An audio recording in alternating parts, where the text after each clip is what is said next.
రజనీ గారు సార్ చెప్పండి సార్. రజనీ గారు ఏంటి కాలపాలెం బుజ్జి గారు అంత ఆవేశంగా మాట్లాడుతున్నారు? సార్ మాకు అసలు నిజంగా చాలా బాధగా ఉంది సార్. కాలపాలెం బుజ్జి గారు ఆయన వెనకాల పనిచేసిన ఆయన కూడా రారా పోరా అనే స్థాయికి ఈ రోజు ముద్రగడ గారు దిగజారిపోతుంటే చాలా బాధ వస్తుంది సార్. ఎంత చెడ్డ మా కులపోడే కదా సార్, ఎంత చెడ్డ మా కులంలో పెద్దోడే కదా. ఈ రోజు పవన్ కళ్యాణ్ గారు వ్యక్తిగతంగా అసలు జగన్ గారినే విమర్శించని పరిస్థితి ఉండేది ఒకప్పటి వరకు. ఇది ఆయన కోడికత్తి గాయం జరిగినప్పుడు అయ్యా మీరు తొందరగా కోలుకోవాలని కొటేషన్ పెట్టిన ఆయన సీఎం గా వచ్చాక ఇంత భారీ మెజారిటీ ఇచ్చారు ప్రజలు, మిమ్మల్ని నమ్మి ఆ నమ్మకాన్ని కాపాడుకోండి పోస్ట్ పెట్టిన వ్యక్తి. ఈ రోజు తనను ఓడించిన ప్రజలకే ఇంత పనిచేసిన వ్యక్తి కుల పెద్ద నిన్ను అవమానపరుస్తారా? రమ్మన్నారు రాలేకపోయారు, అంతవరకు వాస్తవమే. అయ్యా అయ్యా నువ్వు నన్ను రమ్మని రాలేవద్దంటావా అని ఒకటే. రజనీ గారు ఆ విషయమనే కాదు, మీకు కూడా ఆయన సవాలు విసిరారు. నువ్వు వీర మహిళలతో తిట్టిస్తున్నావు, ఆడవాళ్ళతో తిట్టిస్తున్నావు, నా దగ్గర సింహం లాంటి ఆడవాళ్ళు ఉన్నారు, దమ్ముంటే ఒకసారి పంపించు వాళ్ళంతా తేలుస్తానని కూడా మీ మీద కూడా అన్నారు, గుర్తుందా? అవును సార్. ఏమో సార్, ఆయన వల్ల నష్టపోయిన దాంట్లో నేను ఒకదాన్ని సార్.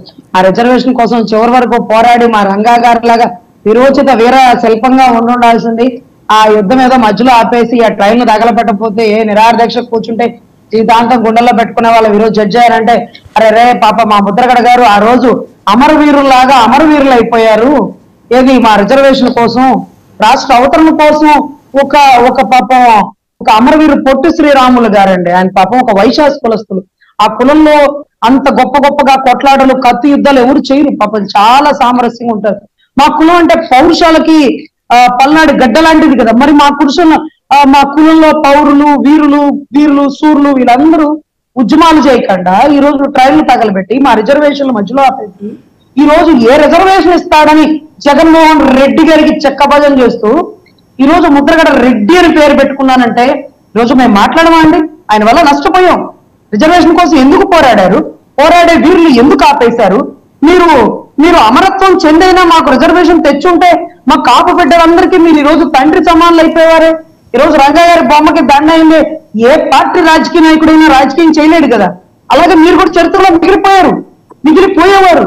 కానీ ఈరోజు చరిత్ర హీరోలు అయిపోయారు. ఈ రోజు దశాబ్ద కాలం నుంచి మీకంటే చిన్న వయసు గల వ్యక్తి ఏ పదవిని అధిరోహించకుండా, ఏ తమిళంలో హిందీలో సినిమాలు చేసి డబ్బులు సంపాదించుకోవాలన్న కోరికలు లేకుండా, ఓ అడ్వర్టైజ్మెంట్లకు, ఓ షాపింగ్ ఓపెనింగ్ మాల్కి వెళ్లకుండా కేవలం జనాల కోసం ఓడిపోయిన, 2 చోట్ల ఓడిపోయినా తనను మోసం చేశారు ప్రజలు అనుకోకుండా అమాయకులైన ప్రజలు, అప్రమత్తంగా లేని ప్రజలు పాపం అమాయకత్వంతో వీళ్ళ మాయలో పడిపోయారు, భ్రమలో ఉన్నారంటూ ఇంకా కూడా ప్రజల కోసమే పోరాడుతున్న మా నాయకుడు నీ కులపోడు కాదు, నీ కులంలో పుట్టినోడు కాదు. ఈ రోజు నీ కళ్ళ ముందు పెరిగిన బిడ్డకి నువ్వు మొత్తాడుందని అడుగుతావా? నీకు అన్ని డౌట్లు ఎందుకు వస్తున్నాయి? అసలు ఇవే డౌట్లు. నువ్వు నీ వయసుకు తగ్గ మాటలేనా అవి? ఈ రోజు నువ్వు ఏం చేసావు సినిమాల్లో అడుగు, ఓకే డన్. అంతేగాని మోల్తాడుందా, నువ్వు మొగోడువా, నేను బ్రహ్మారెడ్డి పేరు మార్చుకుంటాను, ఆ పద్మనాభరెడ్డి పేరు పెట్టుకుంటాను, ఎందుకు సార్ ఈ కబుర్లు? ఈరోజు చాలా సిగ్గుగా ఉంది సార్. బుజ్జి గారు మాట్లాడుతుంటే అరే పెద్ద ఆయన కదా అని అనిపిస్తుంది. కానీ ఆ పెద్ద ఆయన వయసులో పెద్ద కాదు, బుద్ధిలో పెద్దగా ఉండాలి. ఆయన విలువలు కోల్పోయాడు. రజనీ గారు ఒక్క నిమిషం, ఏదో టెక్నికల్ ఇష్యూ వచ్చింది. విజయ్ ఇందాక